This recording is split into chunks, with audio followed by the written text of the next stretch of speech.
Welcome to The Silent Epidemic. This is the podcast where we discuss the hidden truths behind mental health. The country is in a mental health crisis, and we would like to discuss the aspects that often go unnoticed. I'm Hatice Mehmet-Quirk, and I'm a therapist, and I will be inviting guests from various different industries to discuss their experiences of mental health within the workplace and personally. Today, I am thrilled to have with me Amy Hassall, a primary school teacher who has worked with nursery, reception and year one students. Hello, Amy. Hello. Welcome. Thank you for taking the time. It's a pleasure. Thank you. Really looking forward to it. Great. So I usually start off by using some quick fire questions just so that we can get to know you a little bit better. Mm-hmm. Okay. So describe your perfect weekend in 3 words.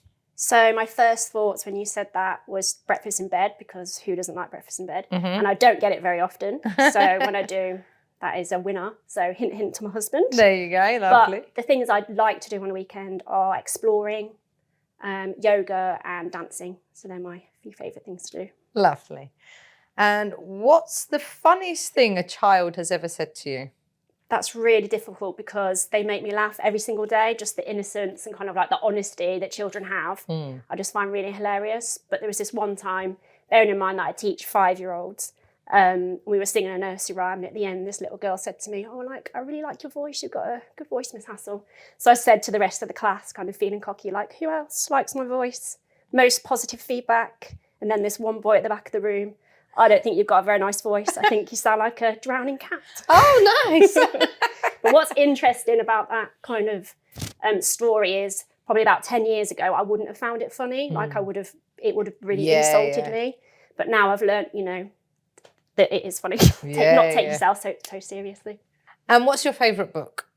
So I like reading non-fiction books. I like reading about psychology, neuroscience, like nutrition, health, how to just keep yourself and your well-being at the utmost.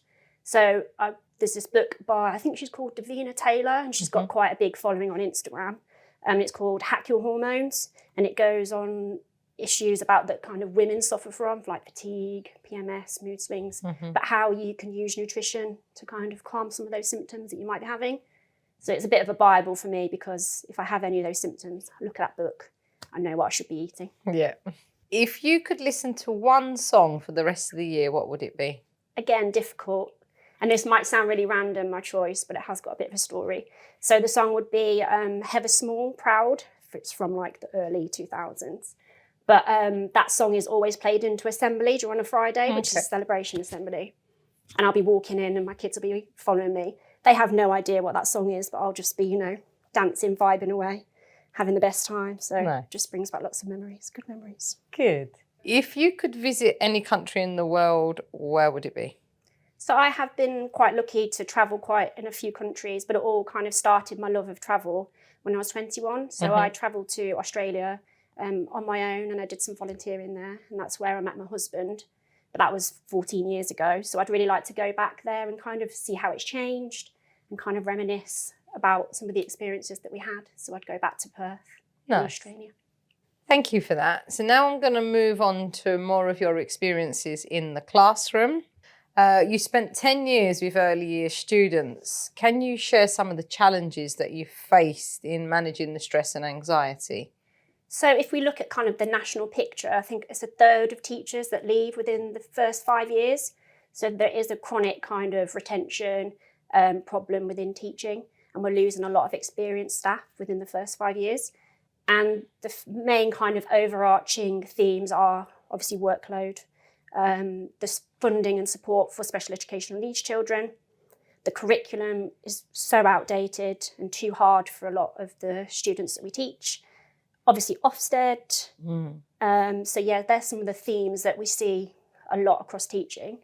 In regards to workload, I'm not adverse to working hard. I've got a strong work ethic. But some of the tasks that we have to do don't seem to kind of help the students. It's more for proving you're doing the right job, proving to Ofsted, proving to lots of the people that you are doing your job. So that is when it starts to feel a bit meaningless, really. Previously, I'd be in school at 7 a.m, leave at 6, and then I'd still have marking to do. So I wouldn't be going to bed till 10 o'clock at night, and that just isn't sustainable way of living. And for the special educational needs, the funding is just woeful, and we're getting more and more complex needs coming in to our classrooms. And as educators, we don't feel like we're giving those children the best opportunities, and that's what's really heartbreaking. And we're not giving the parents the support they need because we don't have the answers. Yeah. But that's more of a kind of government thing.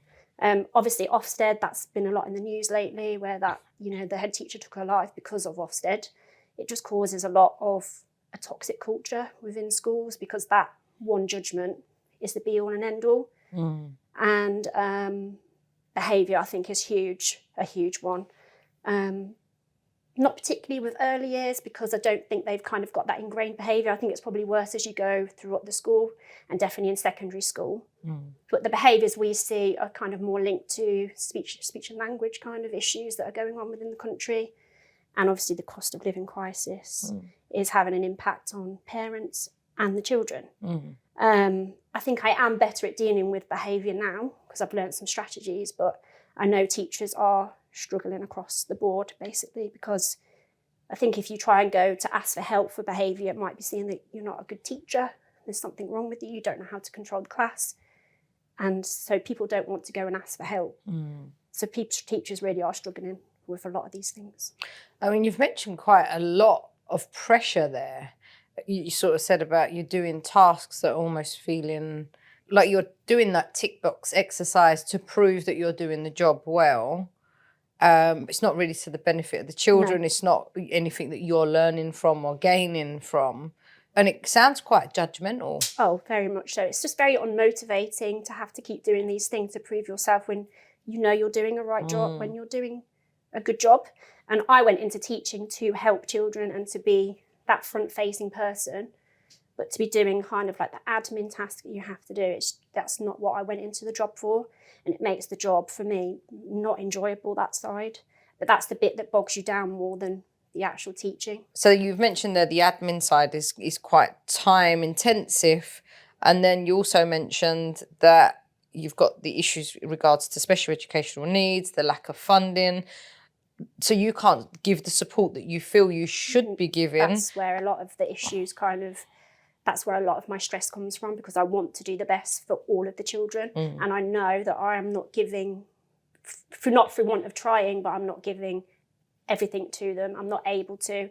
We're not able to get the support staff because the pay is so bad. So people don't want to come into that profession. They can get more at Lidl than they can looking after some of these children who have very complex needs. So it's just very heartbreaking to see that. And that's when you start to feel like a failure within inside because you're not doing your best that you can. You also mentioned the pressures of Ofsted, and particularly the head teacher that took her own life as a result of the pressure of Ofsted. But it seems as though Ofsted isn't just impacting head teachers, it's impacting the teachers. And I dare say that must have an impact on the students as well. Definitely. I don't envy the job of a head teacher. The pressure they must feel is incredible from the government and Ofsted. It just creates a very toxic culture within schools where that is seen as the be-all and end-all and almost kind of forget about the children. And I've done supply work, so I've worked in lots of different schools. So I've worked in outstanding schools and I've worked in inadequate schools. And I can honestly say those judgments don't always match. So I think too much emphasis is put on this one-word judgment. And then you get the judgment and actually nothing changes from it. So even if the school is inadequate, you don't really get the support to help you change. So it just seems it's a bit of a pointless system, really. We need something that is more collaborative, gives schools actual advice and ways of making the school better without there being such a judgmental.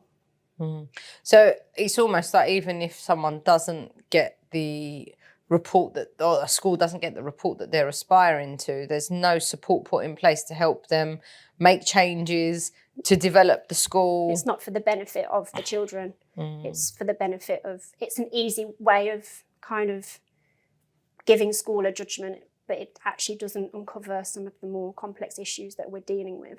And that head teacher that took her life, she was worried about people's house prices in their area going down because an outstanding area, the house prices are more expensive.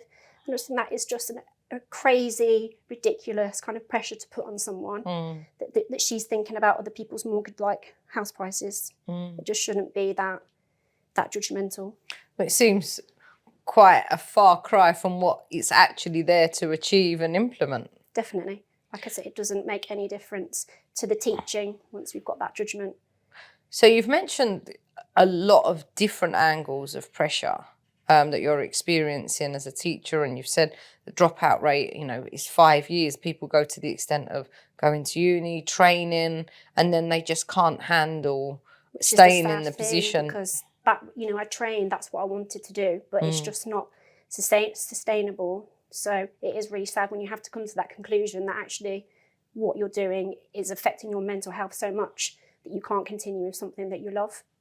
And you mentioned earlier on that initially when you started the job, you were sort of in really early there till late at night, and you realised the impact that was having on your mental health. What else do you do to manage? Because obviously you've been in the job for 10 years, you've lasted a long duration. How do you cope?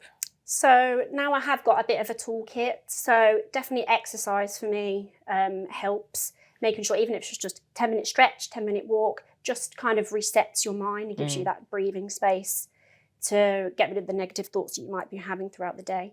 Nutrition, again, if I eat junk food, if I eat a lot of sugar, I feel rubbish. So I do tend to, have a well-balanced diet. And I've just learned to kind of get rid of those negative thoughts almost and rewire my brain. So I always used to focus on the handful of students that maybe weren't achieving, whereas actually there was 25 other children that did achieve. And I used to kind of have that all or nothing kind of thought process. If one lesson went bad, I would ruminate on that for a week. Whereas now I know, I've got the experience that I can revisit it tomorrow. It's not the be all and end all that lesson didn't go on. And it takes time and experience and confidence. When I first started, I didn't have these things to fall back on. So it was really tricky in the first couple of years to kind of learn these things. Well, it's difficult, isn't it, when you first start a position to navigate and find your feet anyway.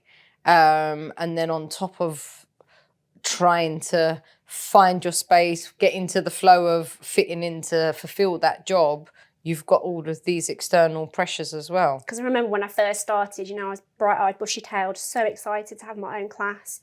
Within, the space of a couple of weeks, the reality of it hit home, and just how you are the teacher of these children, like it's such an important role. And I never took that lightly, but I think that's, that's where the pressure comes from within. But also you're given these children, you have, like I did a year's PGCE, and then you're given these 30 children and expected to know everything about behaviour, particularly in primary subjects, because we teach all subjects. So having that primary knowledge is huge, to think that we're experts in every single kind of subject. But that's how you kind of think, I have to be. This is my job. And you're not given a lot of training on behaviour. So you don't really want to ask for help because you don't want to be seen that you're not doing the right job because you're new. So you just kind of suffer in silence, really. So there does need to be a bit of a more support system for definitely younger people coming through. From your perspective, how do you see the pressures and stress that teachers experience affect the children? So teachers are under pressure to get a certain amount of children, where they should be by the end of the year. Now, we do try to protect my students from the stress as much as possible, but we do have a target that we have to set, and each year it increases each year. So I do see that it does have an impact on students' well-being, because they're being tested at such an early age as well. We're testing children at 5 years old now, and they burst out into tears sometimes. And it's just heartbreaking to see that this over-testing that we have to do, it has this impact on students, and they're beginning to dislike school at such an early age and dislike learning, when for me, learning should be, a lifelong lesson. But at 5 years old, they're telling me, I hate school, I don't want to be here. It just, that makes me really sad that the school system is like that. So yeah, it definitely has a negative impact. So it's almost like that tick box exercise that the school culture has become to test the students, reach the Ofsted. targets, to satisfy these Ofsted requirements, is having that negative impact, because that pressure, however much you try and protect the children from it, they're experiencing it, and it's putting them in a place where they're not enjoying school, they don't want to be there. And as you say, to experience that 5 years old, that's setting their neural pathways of their For the rest of their view life. of school. So yeah, I definitely see it again with the over-testing of students, and just when some students are physically sick because of the testing, and I just think that it's so wrong that that's how it is now. And also in early years, it should be play-based, but a lot of schools are scared to use play because it's not easily kind of measured. So a lot of play has been taken away from children, and it's gone to a more kind of traditional lessons at 5 years old. But in other countries, they don't start school till they're 7, when they're, developmentally ready. But here we seem to think push them sooner and it will make standards raise. But it's actually going the opposite, because children learn so much through play, like focus, their autonomy of what they're doing, making their own decisions, and they're learning. But we don't see, some educators don't see learning as a valuable way of gaining information, which is the sad thing.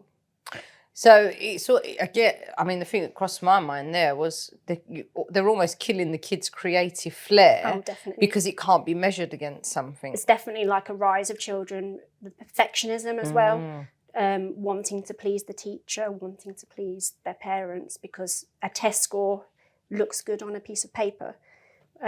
So if you can measure it, they want that, but they don't want to see the other skills that they learn during play. And for me, that's just really, really sad. And I see a lot of children using test scores as a measure of their self-worth and their self-esteem. And just to see such low self-esteem at 5 years old, it's just unimaginable, really. Because that's going to have a massive impact on them for the rest of their lives, that they're basing their value on a score. On a test score. It shouldn't be like that. But unfortunately, the government need to change something. So it's a wider kind of cultural thing that we need to address as a culture and as a country, I think. You recently created the Calm Cubs yoga brand to help children build resilience and develop well-being. Can you tell us more about this initiative and how you feel it's making a difference to the lives of your students? So I started yoga about 2 or 3 years ago to help with my own mental health, and I found that it was really beneficial for myself. Like, it gave me that time to be calm, to be quiet, just to focus on that one thing. Doing that yoga session was what I had to do, and it really did clear my mind. So it helped with my own mental health. And after doing it for, a few weeks, I noticed my well-being was better, and I could see more positives in the world. I wasn't seeing, all the negatives that you can end up seeing. So I've just embraced yoga as my passion, really. And within my school, I'm very passionate about movement within school, because I know it helps the children with their learning, and also they need to move. They need to be active as children. So I always incorporate movement into my lessons. Every morning we do a morning stretch, make sure we go for like our mile walk. So I've always wanted that in my classroom. And then I happened to see an advert to become a yoga instructor on my Instagram, and it just kind of spoke to me, and I thought, this is what I need to do. So I took the plunge to do the course, and I'm taking what I've learned from the course into my classroom. And it's just been really lovely to see. It's all the best bits of teaching that I like to do without all the admin side of things. But to see the difference in the children, that's what makes it all worthwhile.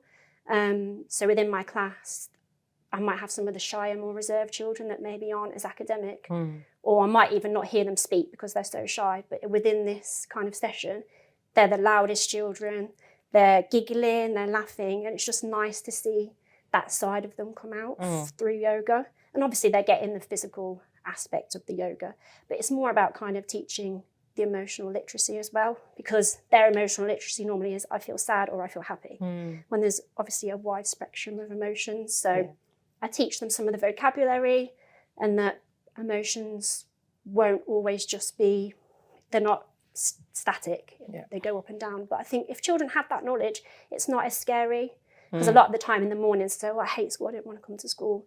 And I'll say to them, I didn't want to come to school this morning when I was getting out of bed, but when I'm here, I'm happy. So our emotions go up and down, and it's just telling children that you don't have to be scared of your emotions. Like, we can talk to people and it's okay how you feel.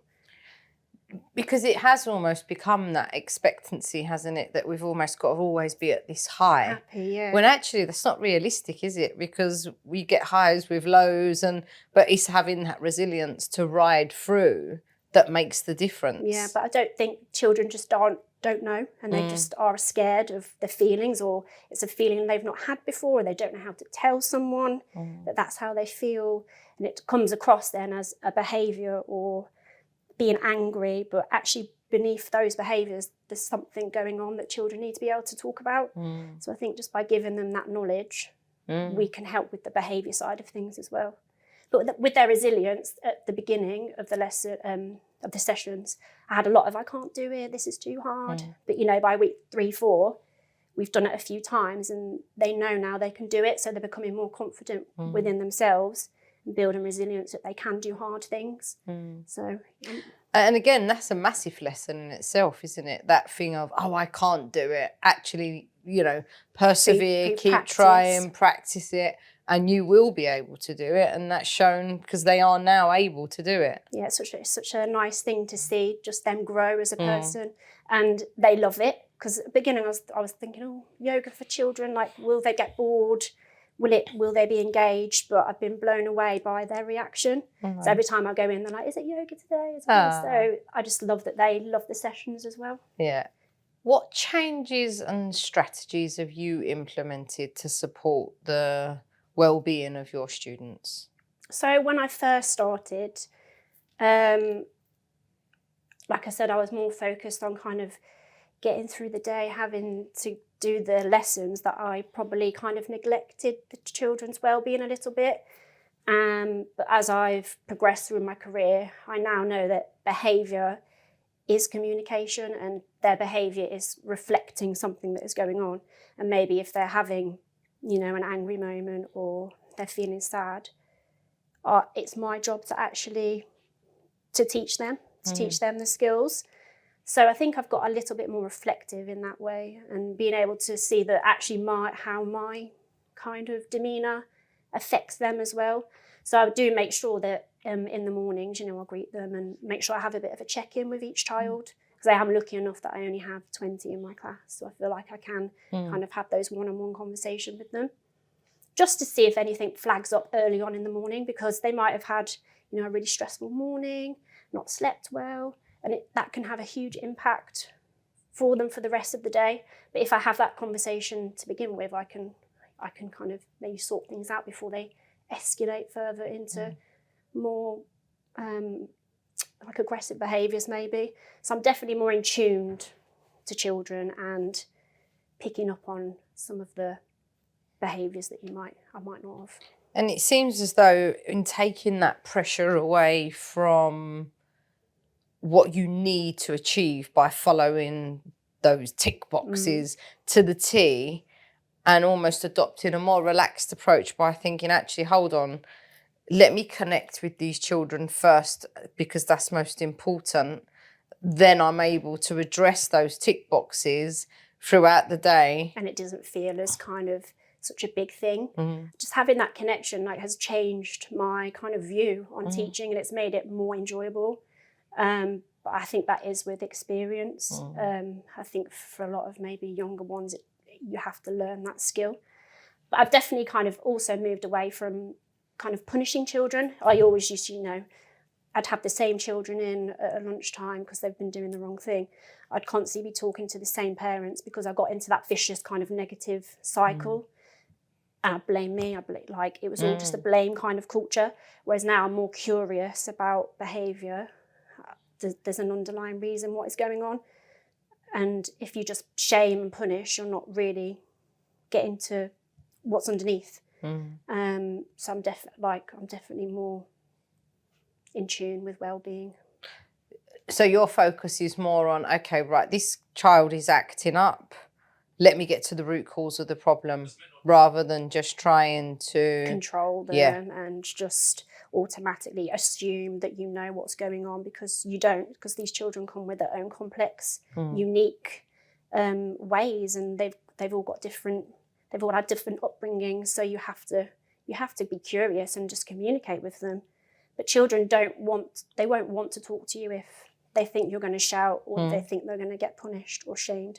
So I definitely have kind of fostered that trust within my classroom, because I don't take myself too seriously. And also I think the children know now that whatever they tell me, I'm not going to be shocked. Like I always kind of stay calm. If I do feel a bit triggered, I know that I need to take a few deep breaths myself, so that I can approach this child in a calm way. Because if I meet stress with stress, I'm just going to get more stress. That's what I've learned. That's what I've come to learn. If you've got a dysregulated child, they need to know that they can come to a calm person who's going to co-regulate with them and help them to get through whatever's going on underneath. Did you know that any child, especially a child that's been through any adverse childhood experiences, having an adult that they can turn to support them or guide them, could be a teacher, can actually lower the impact of those adverse childhood experiences? Definitely. I do know now through my own kind of research, because like I said, when I first started, behaviour wasn't my strongest point. I was using punishment, I was using shame, and it just created this vicious cycle. So I did my own kind of research. I think you have to. You can't really rely on other people to give you that advice. So I have had to do my own research. And there's actually a really good lady on Instagram. She's called Jen Foster, and she's very much about helping children to regulate, co-regulate. So I'd definitely look up her. Isn't it crazy that we're in the day and age that we're in the time that we're in, and yet it seems as though you're getting the training that you need to be a teacher, but yet the needs and understanding the behaviour and the triggers that a child may face, or the difficulties that they may be bringing into the classroom because they've got difficulties at home. It seems as though you're not getting any training on any of that. Don't remember having any training on behaviour, really. Maybe one lesson, because they're too busy kind of trying to teach you the academic side of things that is lost. But actually I think that's the most important thing. If you've got connection in your classroom, the children are going to learn. But also, if a child is taught from an early age how to manage their feelings, that they can talk what feelings are, how to, all of these, and even to manage pressure, because life is pressure. We've got pressure in our lives from as young as 5 years old, as you've just pointed out. But that you're not given the tools to help the children manage that unless you go off and do your own research on top of the admin that you've got to do, the class, figuring out every day what you're going to do with the children, doing the curriculum, etc., etc. It seems like a lot of extra work goes into it, because I think teachers do get a bit of there's a general attitude. Oh, they get so many holidays, and oh, they get so much time off, and oh, they finish by 3:00. There's not really much consideration to all the work that goes behind it. Definitely. That is, we don't finish at 3:00, and I start at 7. And we need the holidays just to kind of decompress because of all these things that we're having to deal with on a daily basis. So we need that time to be able to work on our own stress, I think. Otherwise, I think we'd all be burnt out if we had to work all week. So each episode, I like to share a particular topic or resource that our listeners could use at home, perhaps. And given that we're talking about early years and teaching, I'd like to share some of the benefits of colouring as a mindfulness activity. And this is quite interesting because earlier on you've mentioned that actually because of this pressure to achieve the curriculum, get these exercises completed, that the children aren't getting that time to have that creative side, to play, and even just do a simple task like colouring.